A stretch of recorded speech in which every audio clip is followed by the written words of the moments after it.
everyone, welcome back to my channel Ada Canada. My name is Nikki. Thank you for joining me today. For today's video, I'd like to give you a full breakdown of the total costs for Canadian permanent residency via the express entry route. And the reason I'm doing this is because I know so many of you have reached out to me asking me for the prices and how much each part costs, what is what, and how much it's going to cost you. So I decided to make this video just to give you like a full breakdown so that you know how much you're expecting to spend. Also, if you are new to the idea of exploring Canada, this video is also meant for you. And for those of you who are like me, who would like to know how much something costs so that you can plan accordingly towards it, this video is also for you. Definitely do keep watching.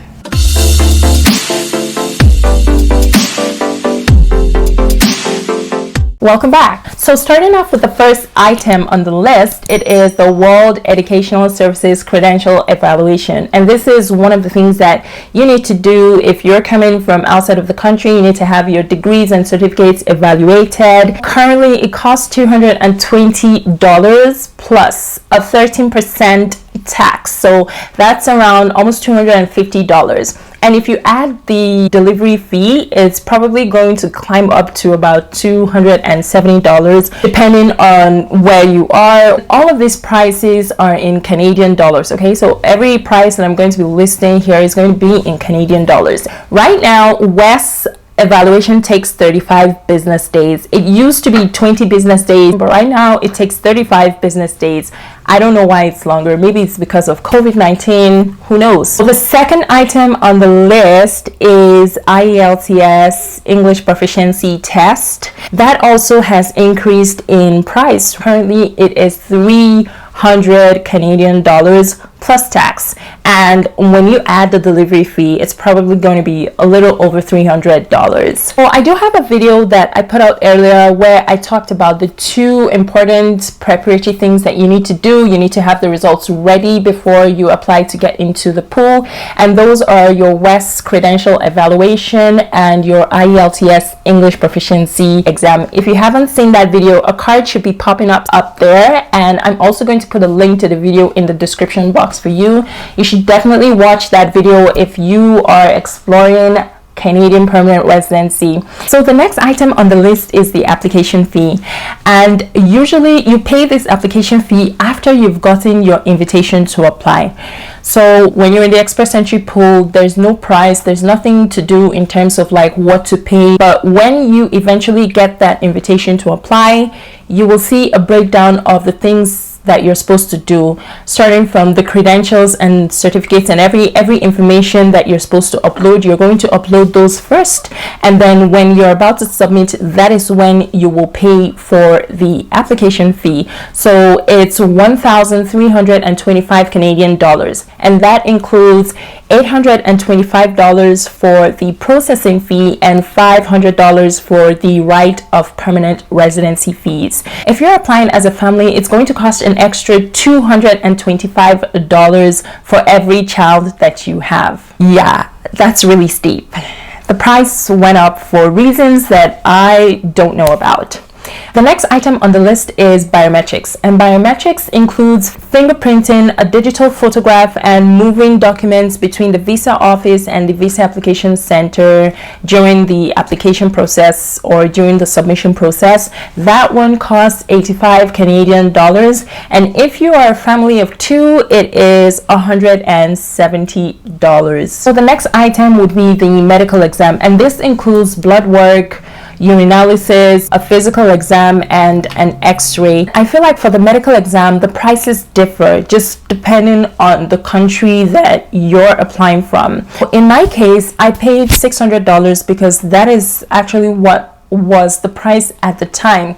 I don't know how much it costs from country to country. It might be different, but just to give you a rough idea or an estimate, I paid $600. You might end up paying less, you might end up paying more. It all depends on where you're applying from. Also, the medical exam cannot just be done anywhere or in any hospital. It has to be done at an approved hospital and also by an approved doctor. So they usually have a list based on your country. They have a list of designated hospitals or designated clinics where you can go do your medical exam. The next item on the list is police reports. If you've lived in any country other than your home country since you turned 18, you will get a police report from that country. So if you have lived in 3 different countries since the age of 18, they need a police report from those 3 countries that you were in.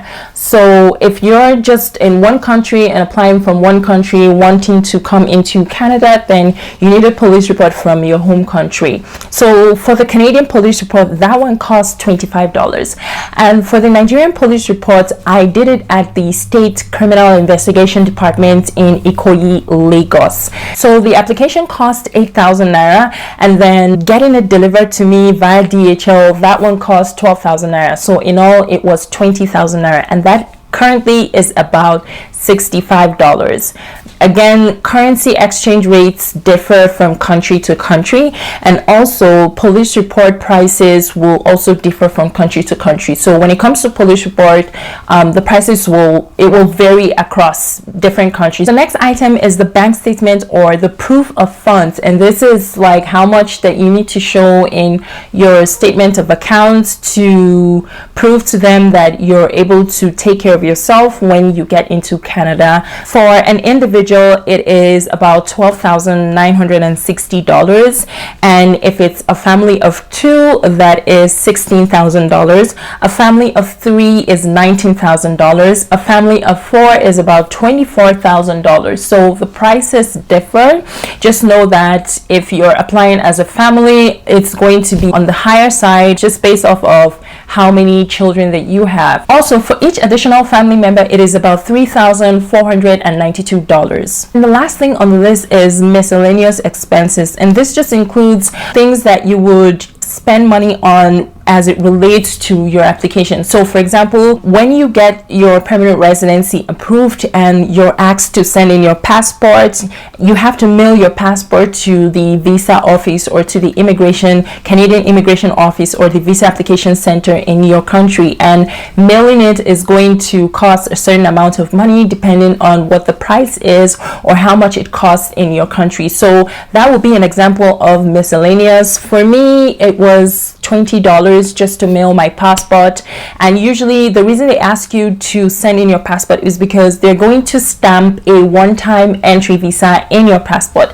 It's a one-time entry visa that you use to land and check in at an immigration border when you've gotten that confirmation of permanent residency. The moment you have checked in at the border, that visa gets cancelled. Okay, so the grand total price is 1,960 Canadian dollars, and this is the price for the items that have a fixed price. I didn't include the medical exam, the police report, the bank statement, and the miscellaneous expenses in it, just because these prices, they differ from country to country. So I only gave you those prices just because that's how much I spent when I was getting mine done. It might be different depending on what country you're applying from. If you do some research in your country and you want to find out how much a medical exam will cost or how much a police report will cost, then you can do that kind of research and add it to the price of $1,960, and it kind of gives you that rough estimate. So definitely, in summary, it's going to cost somewhere between $2,500 to maybe $3,000. Maybe you might not end up spending that much. Maybe you might end up spending more. Again, it all depends on where you're applying from. If you ask me, I would tell you that yes, it is a worthy investment, and even though it's expensive, the benefits in the long run kind of exceed the price that you pay in order to get it. I mean, look at the future, look at like a future career, look at growth, look at the future for your kids. If you know, if you want to raise your kids here, or if you want to give your kids a better life or a better education, when you factor in all of those things and you look at it 5 years, 10 years from now, what it's going to be like, then I would say that yes, it is a worthy investment. Okay guys, so that's about the much that I wanted to say in this video. If you're still watching this video by this time, definitely do subscribe to this channel, please, and don't forget to turn on your notification settings so that you will never miss an upload. Please guys, subscribe, okay? It's really important. And also like this video. That's all for this video. I wish you all the best and stay tuned for my next video. Until then, I'll see you in my next one. Bye.